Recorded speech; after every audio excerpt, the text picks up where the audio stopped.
Good morning. This is Green Mountain Mornings here on WINQAM Brattleboro. I'm your host, Olga Peters, and I want to welcome to the show, because it's a very special Friday. Welcome to Wendy Levy from the Commons. Hey, Wendy. Hey, Olga. Good morning, everybody. Good morning. So tell us, what is on your radar right now, since you are the reporter about town? Yeah, I guess I am about town. Let's see. So I have an interview lined up with a person named Ari Rockland Miller, who's based out of Burlington, who's a forager.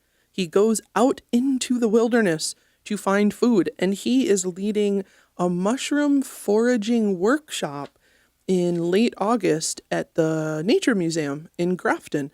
And considering the weather we've been having this week, unless something really weird happens between now and August, It is New England. Yeah, it's true. There's going to be a lot of mushrooms out there for people to find. So I'm very interested to talk to him about what kind of mushrooms they expect to see.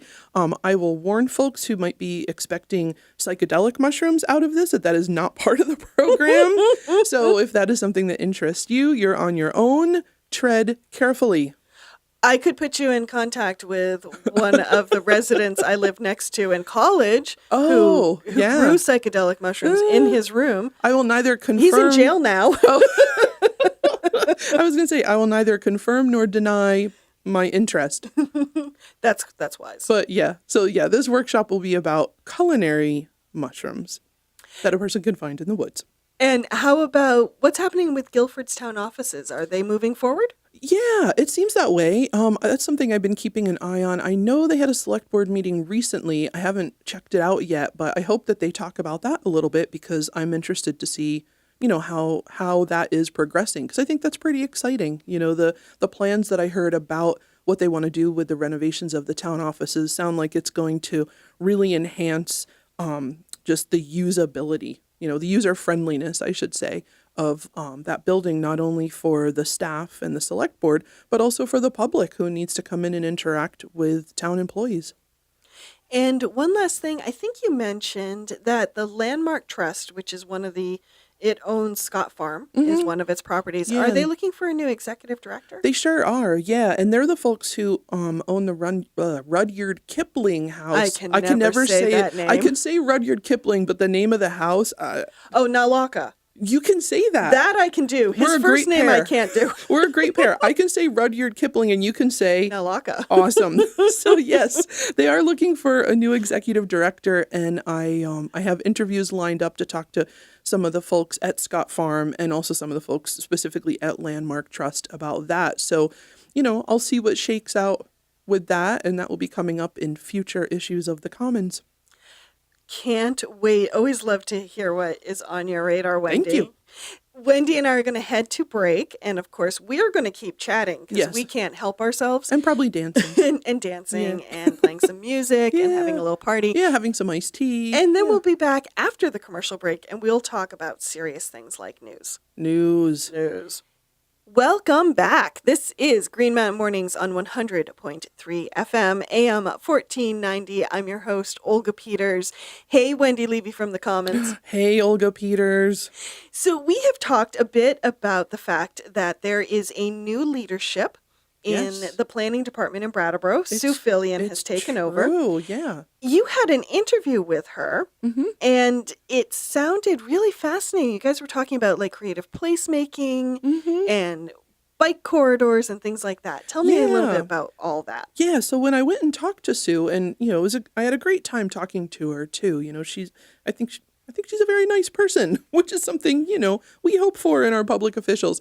And being effective and smart too. But that's a good one too. Yeah, somebody who, is approachable. So I asked her what kind of project she's working on, and because part of my query was, is anything going to be radically different under her tenure from what Rod Francis was doing? Good question. Is she going to take the department in a different direction? And she said, no, nothing radical. She's been working in the planning department for I think 9 years Almost, yeah, in Wow, September really it'll that be long? 9 years. Yeah, before that she was with Wyndham Regional Commission. So, working in Brattleboro, at least, although not specifically, only on Brattleboro things. But so, she has a lot of knowledge about the town and has worked on a lot of these projects, some of which she's taking over, that Rod was also working on. But so yeah, we talked a little bit about the different things that she's currently working on and that are coming up, and some of it had to do with the downtown specifically, and about how people get around, not necessarily with cars. Ah, right. So yeah, so she said that she's been thinking a lot and working with different organizations and such on connections, like not only connecting with like the West Brattleboro Association and the Downtown Brattleboro Alliance, what is it, the Vermont River Conservancy, on the Whetstone Right. floodplain restoration project at 250 Bird Street, but all these things about interconnectedness. And she gave the Whetstone pathway, that walkway that's between like the Preston lot and the co-op, as one example, and thinking about is there a way to expand things like that? And the thing that we talked about in that regard, and this should come as no surprise to people who live in Brattleboro, is that's going to be a really tough thing to establish, a pedestrian or bike path dedicated, similar to what they have like in Turner's Falls and in Keene. I was on the one in Keene this past Saturday. They have a really extensive bike and walkway path. I mean, they got really creative about how they kind of wended it through town and took it over. What is that road? It's 12. There's that bridge. They built the bridge, yes. Which is completely remarkable to me that someone built a bridge over a fairly major artery in that area that has nothing to do with cars. But, they got some funding for that. And part of that in Keene is on an old rail bed, which a lot of walkways and such are, but the one in Western Mass that goes around Northampton, right, and through all, Hadley, yep. Yeah. But yeah, in Brattleboro, I think it's a little trickier, but it really got me thinking, and we talked about this, Sue and I a little bit, like what would that look like in Brattleboro? Like, would it go along the Whetstone? Because as a person who, and you and I have talked about this on this show before, I'm trying to get used to riding my bike around town. It's really hard, and our streets are very difficult. And even roads, for instance, Putney Road, which has a bike lane, you kind of wouldn't know it, especially because the striping is all worn off at this point. And a lot of people use it as a turning lane or going around the cars that are trying to make a left turn lane. And for a person who's on a bicycle, that's not cool. Right. And the striping, even when the striping is there, it's just another line. Like, it's not obvious that it's something different. Right. So I'm getting off on a little bit of a tangent because that has nothing to do with my conversation with Sue Fillion. But, just in talking to her about, I was really struck by how much she's thinking about planning from a bicyclist and a pedestrian.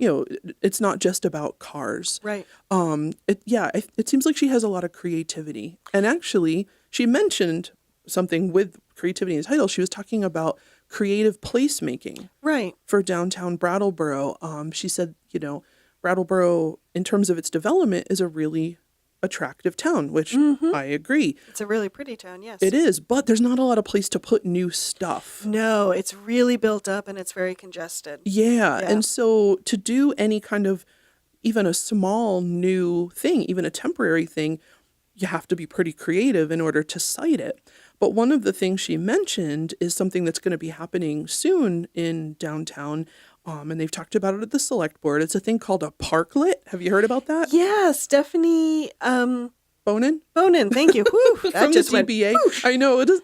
Yeah. She was talking about that because they unveiled it at the Tiny House Festival. Oh, did they? A few weeks ago. Oh, that's cool. Yeah, Yeah. I think it's a really sweet thing. So for the listeners out there who have no idea what we're talking about, Or getting excited about. I know, wow, a parklet, and they're like, is that like a little park? Well, it kind of is. A little bit. Yeah, so this one I think is coming from Montpelier, and basically it takes a parking spot on a street, like that would be for a car, and turns it into a tiny, tiny little park that's where you park your bikes. So you can park a whole bunch of bicycles there, and it has a structure to it where planters, so, you can put some plants there, and people know, we love plants in downtown Brattleboro with all the flowers everywhere. But it makes like this nice little set aside space that's for something other than motor vehicles. Well, and what's really brilliant about it, too, is because it's temporary. Yeah. Come wintertime, when people are less likely to be cycling, Right. you free up a space. It's easier to plow. It's a car spot, whatever. I think that's pretty clever. I think it is too. Yeah. When they introduced it at the select board meeting, I think it was town manager Peter Elwell who said that the Department of Public Works can just come with like a truck and load it on there and then just store it for the winter. So yeah, it's something that is pretty easy to remove and install. And I guess the DBA did all the funding it needed to, because there was like a little bit more money that it needed to raise to get that. But so that's one of the examples of how to have even a temporary structure that adds something new and interesting and useful to the town. So yeah, another thing Sue talked about is that she's going to start working on a master plan specifically for downtown. Right. We've been kind of hearing about this. Yeah, which we don't have. She said there's a master plan for the entire town, but not for that district. So I think that'll be interesting. And that's something I hope to follow up with her as that starts to roll out is, what's that going to look like? And similar to the town plan, I imagine it's going to have public input, but I hope different from the town plan. I hope people actually show up. I know, because I was recently talking to a person I know who's on the planning commission, and because when I was talking to him, I wasn't doing this with my journalist hat on, so I don't want to say the person's name because I think it wouldn't be fair. But this person was saying that during the whole town plan hearings, they got no input from the public. Pretty much, yeah. Yeah, like at all. And so, I would really encourage people to know what's going on, because this is one of those ways where you actually can have some say, especially if nobody else is showing up. You get a lot of say then. But we forget how important some of these town plans and master plans are, because the state actually gives a fair amount of attention to town plans. Absolutely. And so if there is a state law and the town plan conflict, okay, the state will, not every single time, but occasionally defer to the town plan. Which I didn't know that. Is pretty powerful in a Dillon's rule state. Yeah, absolutely. And also, when things come up, Dillon's rule. You know what I mean? Yeah, the Dillon thing where you can't, a town can't make a law unless it's covered by statute that the town can make that like bylaw or regulation or ordinance, it can't right? go against any state laws. Yeah, okay. Yeah, and I mean, in things like Act 250 hearings and such, when there's disputes, the town plan is really important. And, it covers the direction of the town. Like what do people want for Brattleboro? What kind of development? What do you want for your town? Right. So it's a way to participate in it. As and as members of the press, like we can't really go and do that. No. We just cover it. Yeah. Yeah. As I've said to listeners before, I know a lot of people think that it's the press's job to go out and change things, but the press's job is to give you the information, and so then you take the action to change things. Right. We're the ones that provide the flashlight. You have to do the rest. Yep. Yeah. Wendy and I are heading off to break, so here is Natalie Knowles with your local news. We shall return momentarily. Welcome back to Green Mountain Mornings on 100.3 FM, AM 1490. I'm your host, Olga Peters, and I am sitting in the studio with Wendy Levy from The Commons. Hey there, Wendy. Hey, Olga. It's true. You are sitting here with me. And Nolan is standing. He is from standing. BCTV. Yes, he's with the camera. And we should remind everyone that this segment of Green Mountain Mornings is being filmed by BCTV, and it will be broadcast later today, I believe. And rebroadcast of Green Mountain Mornings tonight is sponsored by Brattleboro Savings and Loan. So all the viewers can see how long it took me, all the result of the 30 seconds it took me to do my hair. That's about what I did. My hair, too. I don't know. BCTV keeps not supplying us with hair and makeup departments. Right. What is up with that? Don't they know we're stars? I know. We're special. I know. Because my hair, my makeup skills are nil. And my hair is like, well, here's this elastic band. I was smart enough. This is why we're on radio. I know. I woke up this morning and did not want to go to work and was pulling out my grungiest, most comfortable T-shirt. Yeah. And then said, I did that too. I'm going to be on TV We're going to be today. on TV. I know. Oh. Mm-hmm. My hairdresser, as they do, asked me a couple of weeks ago, so remind me, how do you style your hair in the morning? How long do you take? And I said, this is what I do. I go, I'm late. I got to get to work. And then I run out the door. And That's she says, awesome. okay, we're going to give you that haircut then. Yeah. Yeah, mine is, okay, is it too humid and my hair's not going to dry because I have longer hair than you do? And we both, do you have thick hair? I have a lot of it, but it's fine. Oh, okay, because I have a lot of hair and it's thick. Yep. So, this past week where it's, been like a swamp out there where like you don't walk through the air, you swim through it. I think I'm starting to grow gills. In fact, anyway, don't look, it's kind of gross. My hair never dries. So on a day when it's dry, I put my hair up, usually in the 2 ponytails, sometimes just in one kind of bun thing. But if it's damp, I just let it stay down until maybe it's gonna dry. And that's my beauty regimen. Because I don't care. I can't be bothered. Really. That's one reason we live in Brattleboro. Yeah, totally. Oh my gosh, the rest of the world, it's like, are you perfectly coiffed? No, leave me alone. Can't be bothered. Nope, Too can't be expensive. bothered. Nope, yep. Okay, so we better shift gears to something that's important. And this has been Beauty Tips with Wendy and Olga. Wendy and Olga. Our main takeaway from today's segment of Beauty Tips with Wendy and Olga is Lazy. We can't be bothered.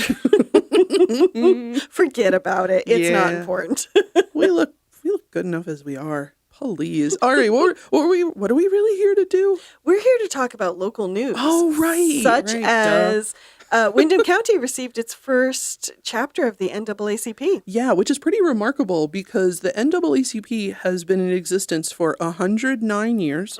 The state has been in existence as a state, colonized, called Vermont, for 224 years. Sounds about right, because it was independent there for a while. Yeah, 1791. Yeah. Yep. So, yeah, I think when I wrote the story, I did the math, 224 years.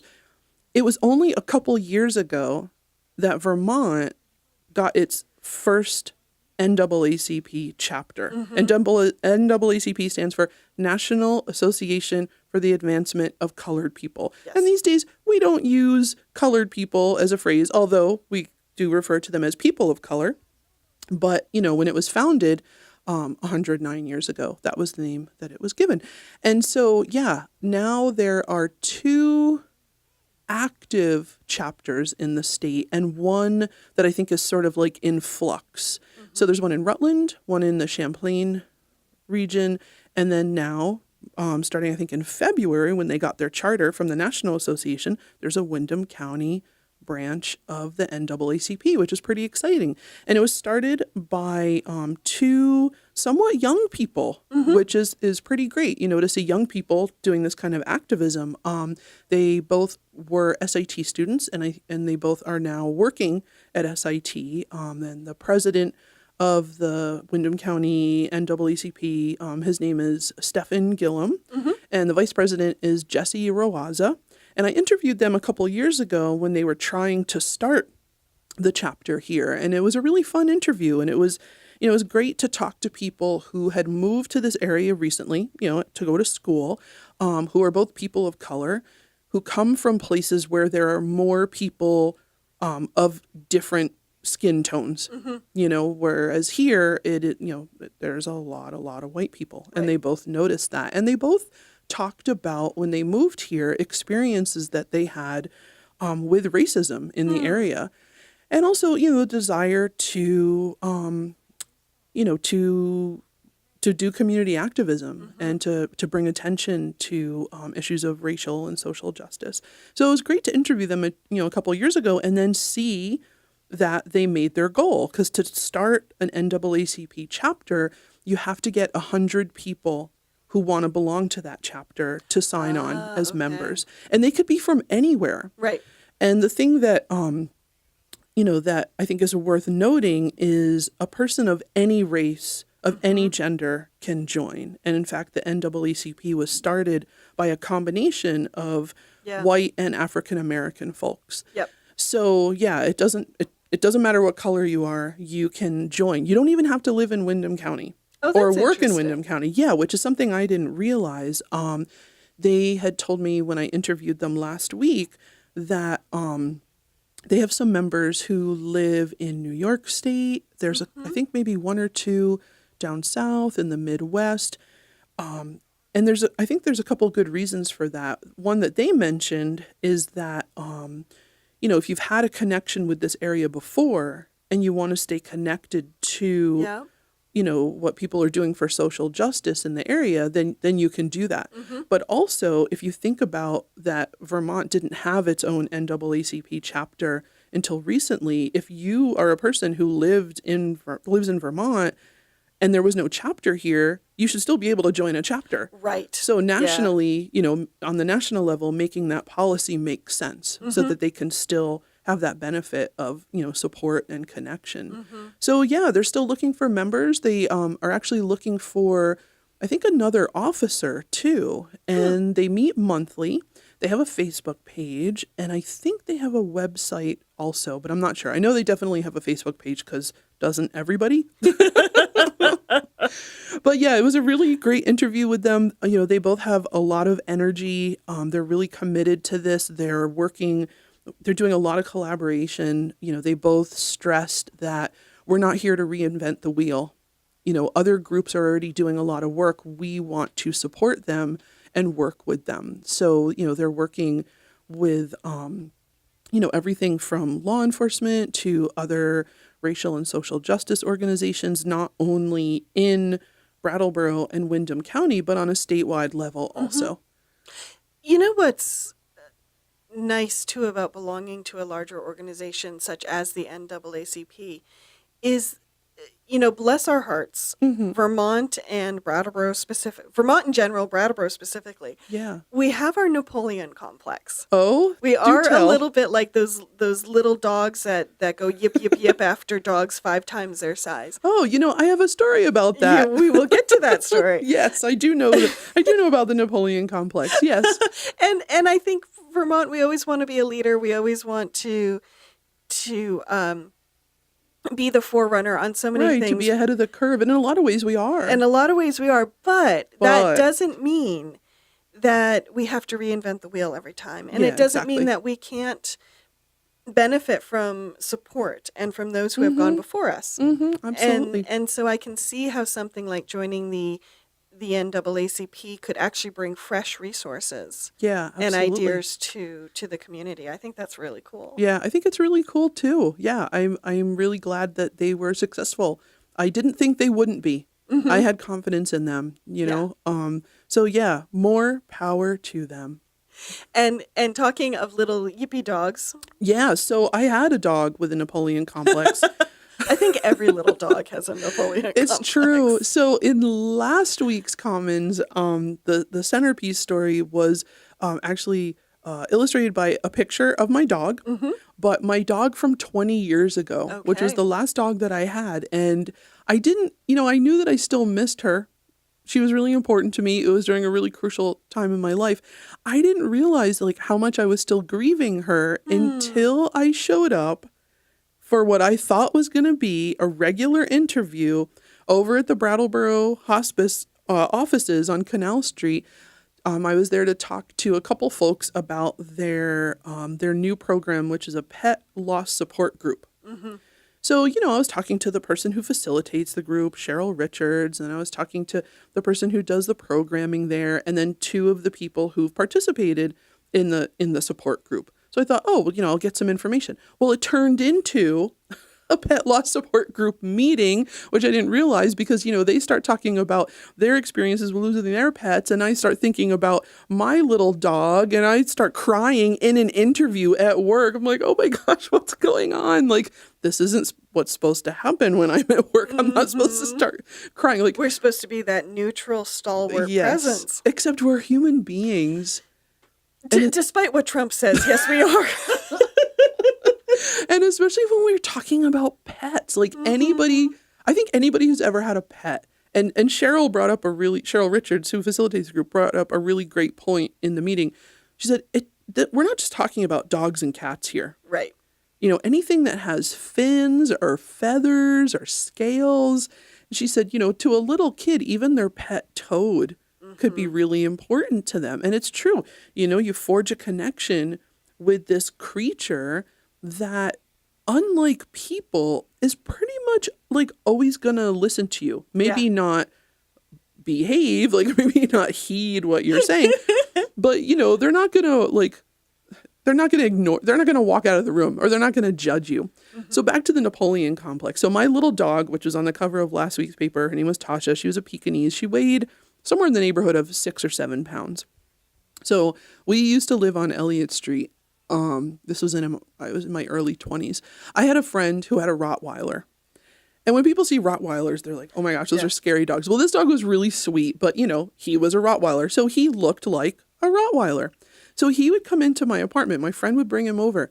And my little dog, sure, I paid the rent, but the dog owned the apartment. Oh, of course. She did not like when that Rottweiler came in the house. She would jump up and try to bite his face. That dog could eat her in like one chomp. He was scared of her. He would hide behind our legs. Well, she's an ankle biter. No, she was a face biter. She jumped up, tried to bite his face and bite his neck. And, I would just pick her up because I felt bad because the poor dog was scared. I also didn't want him to pee in my apartment, Yeah. Mm-hmm. But yes, my little dog definitely had a Napoleon complex. But it was really sweet. I thought it was really sweet of I imagine it was Jeff's decision to make that story the centerpiece and use that picture of my little dog. That was really touching, and it was a nice opportunity to to talk about what hospice is doing, the great work that they're doing that goes beyond other human beings. Like, these are human beings talking about their pets.